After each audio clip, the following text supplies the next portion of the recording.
আমি এসেছি আপনার সঙ্গে কথা বলে আমার ছেলের বিয়ের দিনক্ষণ পাকা করতে। আশ্চর্য, আপনার ছেলের বিয়ের দিনক্ষণ পাকা করতে আপনি আমার সঙ্গে কথা বলতে এসছেন?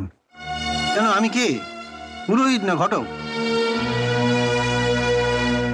না মানে মেয়েটি যখন আপনার, তখন আপনার সুযোগ সুবিধা বুঝেই তো। মেয়েটা আমার মানে? মানে আপনার মেয়ে রূপার সঙ্গেই তো আমার ছেলের বিয়ে হবে। রূপার সঙ্গে ওর বিয়ে হবে? পাগলের মতো কি যাতা বলছেন আপনি? বাবা আমি তুই চুপ কর। রূপাকে যে বিয়ে করবে, কি করে আপনার ছেলে? এই তো কদিন হলো ডাক্তারি পাশ করেছে। কোথা থেকে পাস করেছে? আগে ক্যালকাটা মেডিকেল কলেজ থেকে। তার মানে এখান থেকে এমবিবিএস? ও তো পেট খারাপ আর জ্বরের ডাক্তার। তা কেন, এমবিবিএস পাশ করেও তো। বাজে কথা না বলে আমি যা বলছি তাই শুনুন।